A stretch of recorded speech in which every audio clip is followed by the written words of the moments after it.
I'm so excited you're here. All right, everyone, we haven't done this in a while, and I'm bringing back this series of a spotlight discussion.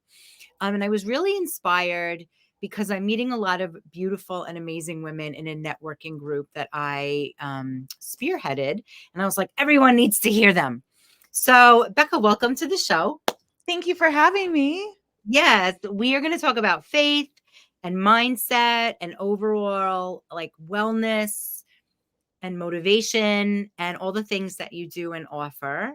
What do I want to say? Yeah, welcome to the Society of Enchantresses, where we're all a little awkward but fabulous, and we have a lot of patience, but we're also really sensitive. And so, why I think your work is so important is, when there's a moment of untrust, or like, what do I do next? Or I'm overwhelmed. The part that I believe in that I don't directly, the language I don't use is faith, that there's something bigger than us. There's something that's going to help us through to get everything we want because we love helping people. So why don't you introduce yourself and tell us about your business or what you care about so much? My name is Becca Spirit, and I'm so delighted to have met you. I only got to get to one of the live networking calls, but I'm so glad that we're in community, and I look forward to many more. And I loved what you said about not always calling it faith. I think that everybody believes in, I know everybody believes in something. And we can either choose to have faith or choose to live from fear or anxiety or a plethora of things. But to simplify it, it's either faith or fear. And the work that I do is mainly around self-awareness. The people I work best with are people who have really invested a lot of time and energy into personal growth. So they know their habits, they know the challenges they're dealing with. They've probably been to a lot of therapy, so they know their history and why they are who they are. But it's about redefining ourselves and not letting the old narrative or the old habits be our MO. And so I love working with people around healthy boundaries and redefining the self, but also stepping into faith, because faith offers so much around mindset and optimism. And it also helps us function from a much more regulated nervous system. And when we are calm, when we are peaceful, when we can detach a little bit, we function in a whole different way. And that's when we can make more mindful decisions. We can speak with much more clarity and discernment, and we can live lives that are a lot more fruitful than just free for all, chaos, speaking and choosing from activation, irritation, stress.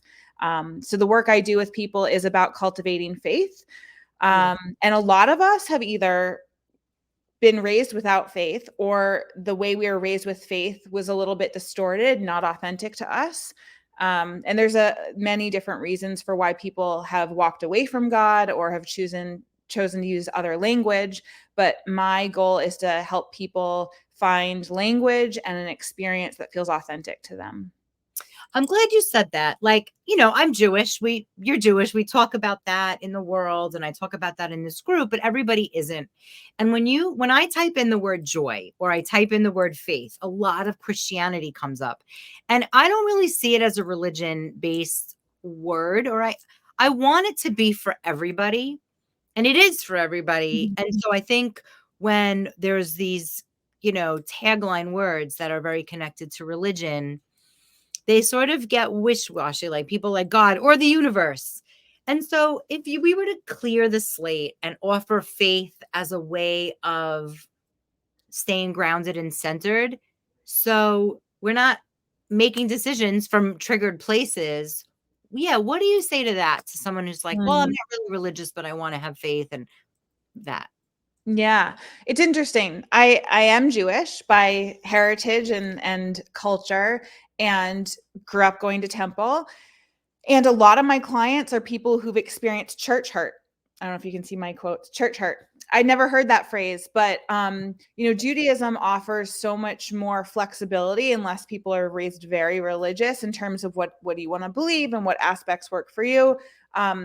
A lot of the clients I work with who were raised in the church, there was a lot more fear and rules. And those of us who didn't or weren't raised with rules religiously, we were raised with rules societally. And so I think rules have purpose because society would be a free for all without some sort of moral compass or cultural mores, for sure. Um, but I think true altruism is expressed when we're actually um, working with a moral compass because we think it's right, not necessarily because we don't want to go to hell or feel like our temple respects our behavior. And I think that most people are inherently good. You could even go as far as to say all people are, but that's debatable. And when people feel like their needs are met, when they know themselves and when they have a regulated nervous system, chances are they tend to make kinder, more generative decisions. And when it comes to language, which I think is what was your initial question around language around God. Yeah, like when I search faith, it's like Yeah. Christian dating, you know? Right, right. So the reason I started talking about church hurt is because a lot of people associate the word God with the church or religion. And I say a lot of because there aren't many of us Jews left. And so I even grew up feeling like God was more of a Christian word because, in temple we're using Hebrew too. And it took me years to reclaim the word God because it does have this stigma around it of either murder, hell, laws, acting in a way that is what's the word? When you cover up, it's modesty. Um, and a plethora of definitions. But the truth is, my truth is that there is a singular frequency in the universe that functions. I mean, it's right behind me, light. um, and as a human being, I do believe that we can't ever fully grasp it. I think we have a limited capacity with our brain power, but we do have the capacity to see patterns and consistency and inconsistencies in the environment around us. So I'd probably say I've been paying attention for a good 2 decades, and I see patterns. I see what happens when God is in the conversation, when God isn't in the conversation. And my perspective is that life and behavior is a lot more beneficial to everyone if God is in the conversation. Now, I spent many years speaking to the universe rather than God because I too am in this society where God has stigma attached to it, and it felt like I was reclaiming my spirituality and redefining it and making it my own if I were to speak to the universe. Now, this is where things get a little controversial. I have stopped using that word. And I've noticed that prayers and manifestations have been a lot more beneficial to me, and that my mood is a lot more balanced. And somebody who is an explorer and a seeker, for years I was studying astrology and acting actually as a professional astrologer, acting providing services as a professional astrologer and tarot card reader. And at that time, not only was I exposed to clients who were all over the place, but I would also see tumultuousness in my own mood in life. No matter how much personal growth I had done, no matter how well I know mindset work, there were still these big peaks and valleys. And since I have walked away from those techniques and tools, I feel a lot more balanced. I see a lot more consistency in my mood and the circumstances around me as well. That's fascinating. I love that.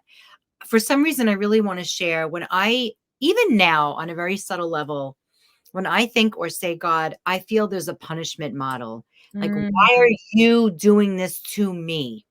Like some version of man who looks like Charleston Heston is like, you need to learn more lessons. And I want to clear that, maybe that's why I want to share it. But I love what you're saying Mhm. because it is, I'm in a place, an establishment that I've called Lighthouse. Like I believe in light and I believe that people are inherently good. And when I'm in a lack place, the punishment model emerges and someone is doing it to me. So what I feel from you right now is an invitation to clear that fully, even when things don't feel good. and especially, and be like, wow, what emerges when I talk faith and God in a non-religious way, but in a way that feels like my equanimity, my peace. Mm. Yeah. So for people who just want to watch a short time, what's one or two of your like results from working with clients? Is this what you work on with them? Like, do you, yeah, I think it's a good time. I have kind of two avenues of work with clients. The people who come with me to me just for life coaching, it tends to be around healthy boundaries, self-awareness, positive mindset, manifestation. Those that come to my group program, or some people want to do it one-on-one, it really is about creating, cultivating this new relationship with God. And then Oh, manifestation from that lens is a whole different ball game. yeah. And there's, many world religions and many walks of new age spirituality have threads of commonality. And the reason that is because there's truth to it, right? So we can choose different lenses, and I love the way you say it's an invitation, because I think what many people feel harmed by Christianity in particular is this black and white, like heaven or hell, and good or bad, and that can be quite limiting for people, and it's also so much more nuanced than that. But it's an invitation because you're not necessarily going to go to hell if you don't do this stuff. You're just going to suffer a lot more. And Mm, that's where, one of the beliefs that I'm holding currently is that probably heaven and hell is much more of a lifestyle on in during this lifetime. That, if we choose to do a lot of sinful things, we actually suffer. We get more stress or anxiety, or things, kick us in the butt. Whereas if we really know ourselves and choose with integrity, we tend to enjoy life a little bit more. So that's kind of where my head's at with it. And it's always my spiritual beliefs and practices are always evolving because it's a practice. But so the invitation is, yes, to consider, where have you been, what's worked, what hasn't, and what are you willing to do to have better. mm, And I don't define that for people. I have a huge plethora of tools that I've found, through practice, support people to figure it out on their own. And so I mm. create the space and the facilitation for people to have their own authentic experiences, not to define it for them. And I've got some ideas, and I tend to see what works for most people, but it really is about me holding the healthy blueprint for people to believe that the best and most healthiest version of them exists, and they can reach it, and they can also reach the healthiest, best relationship with God. And then holding that space with detachment, and not needing them to get there, but gently creating space for them to get there. And it's been incredible to witness the miracles that show up in people's lives and the rapid pace it shows up. I say that usually people need me for 3 months, and my goal, and what I've seen works, is that at 3 months they've got the tools they need to be self-sufficient. And we have different seasons in our life, so it's okay to come back if they want the support, but they don't need the support anymore. That. It's interesting because there are some in this group people that used to be Orthodox that are no longer. And so there's a lot of seekers here, Mhm. any extreme, right? So, like, Yes. and I just want to say that because I always think, let's be fair. Even in Judaism, there's a very rigid way Mm. of being Jewish. Like, I've never experienced that, but I have witnessed, and I have a lot of friends who used to be Orthodox. And it's interesting because it's also a way that's like, if you don't do it this way, if you don't follow the rules, but the Judaism that I know, that it sounds like, is very fluid and like, do the best you can, show up here. If you're not, we'll see you next week. Like, but I think the blessing of our generation is that we get to choose and create. And Mhm. this feels like a really beautiful offering. And so what do you have coming up, like in terms of group? Like, I know the group, the Hive Mind, which is why I love this group, is great because a lot of times we can't articulate our own issues or problems or what we want, but we could see it in someone else. So why don't you share a little bit about your group and what you have coming up? So I do solo spaces for one-on-one coaching, but my group is gonna relaunch in March, and it's one live call a week for a small group of people. It is co-ed, but it's always been women so far. Okay. And then we have a private Facebook group that is meant to last for lifetime for the people who are in the program and who have finished the program to build community, because we need that hive, right? And it can be isolating to have certain spiritual beliefs that other people don't have. So I want to really create a space to provide that for people. And then it comes with a curriculum with over 50 videos, so that throughout the 10 weeks, it's a 10-week program of being together. Every day you get a little snippet. It's like 1 to 5 minute video to offer a new way of functioning, whether it's energetically or through mindset, to tweak you just a little bit, so that by the end of those 10 weeks, you have evolved into somebody different, a different version of yourself. But it's not this aggressive, like get something quick that's going to crash and burn. It's these little tweaks, because that is what creates lasting change. And the reason the 10 weeks, the 3 months, is people get pretty high when they start working with me. And then I'm great, and I'll walk away, but there's going to be some sort of crash. It's inevitable. And I want to be there to support people through that, so we can birth through it and then come out on the other side. So they're like, wow, next time I have a hardship, I've got it. I can get through this. I love that. Usually what happens is when people say yes to this kind of work, some weird wiggle happens in the universe and some interference pops in to create doubt, fear, whatever. And we want to, create enough time and space where people have enough tools to hit all angles to be resilient through all of that. I love that.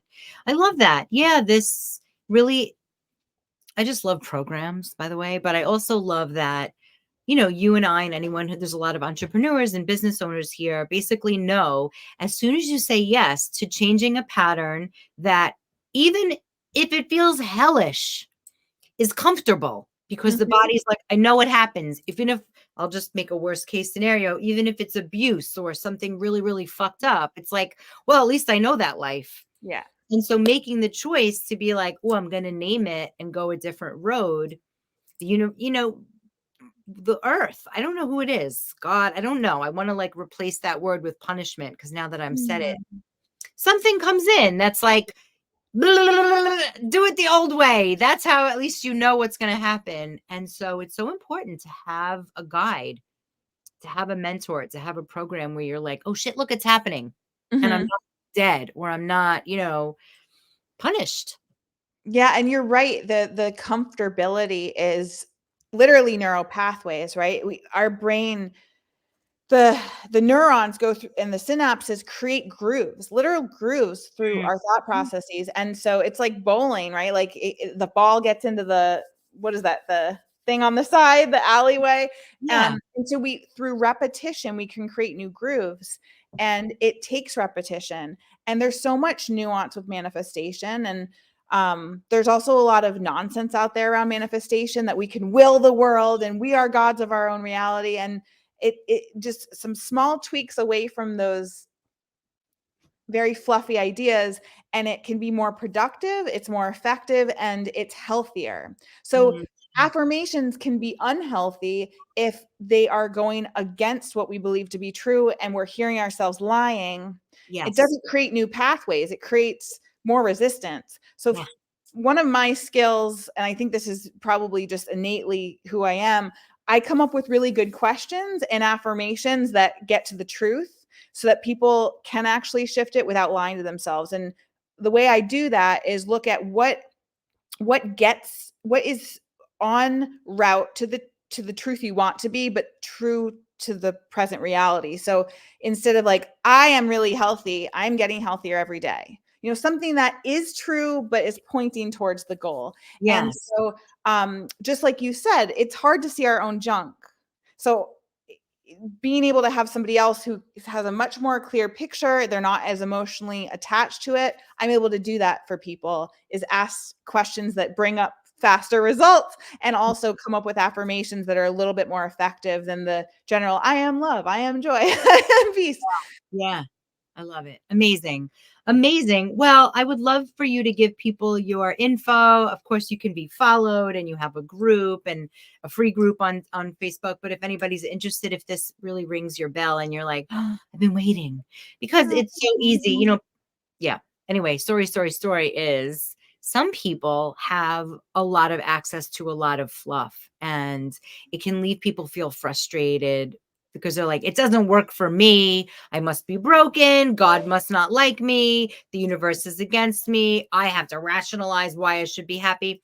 There's not a lot of grumpy people here, but I'll admit on bad days, those are my words, you know? Mhm. So this isn't about being fixed. It's just like, oh, let's choose another path that sounds a little more, connected to something that maybe you're familiar with just a different lens.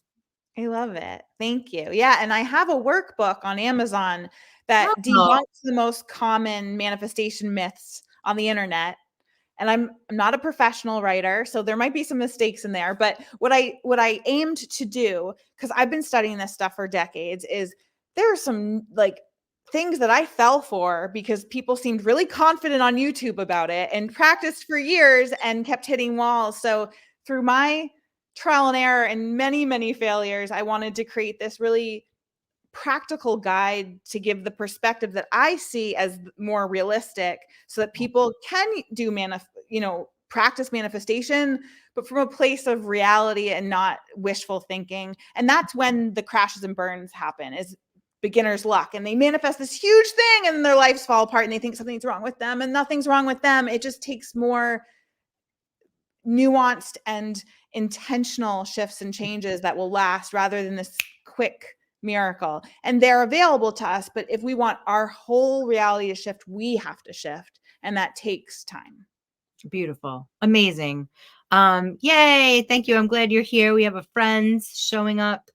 And if anybody has any questions or you watch this on the replay and you have, I don't know, anything you want to share or ask Becca, Becca is now in this society, so Yay. available. And yeah, anything else you want to share before we close? Yeah, if anybody is curious in the work that I do, I offer free calls. You can book Cool. one for either the group or the one-on-one, or if you don't know, pick one and we'll figure it out. On my website, my name, beccaspirit.com, or I got a new domain, lifeandmindsetcoach.com. Can't um, wait things. and my free group is the Faith Space. It's not as celebratory and active as yours. I come in sometimes and say hello. But I am available for chit chat. So you can find me in Shane's group or Yay. on the Amazing. internet. Thank you so much for Yay. starting this conversation. Yeah. And I like human, right? So Teresa's here. She says, thank you for your truth. Also sometimes get disenchanted with everything. And then I'm like, but what I know to be true is I thrive in connection. And Mhm. so coming back into this group with the spotlight and having you here is like, oh my God, I love what I do. And I love shining the light on other people. And what I do naturally is like give spotlights because if, we just need to keep sharing and showing up for each other. So this is my fun effort to do that. So thank you for being here. I'm so deeply grateful to have crossed paths with you, and I'm excited to be part of your community. Yeah, welcome. All Thank right, you. everybody. So I'll be back most Wednesdays at 1 p.m. with a new spotlight. And so stay tuned. And if you're interested in being a spotlight, of course, let me know. And then Becca, have a great rest of your day. Thank you. You too. Okay, bye. Bye.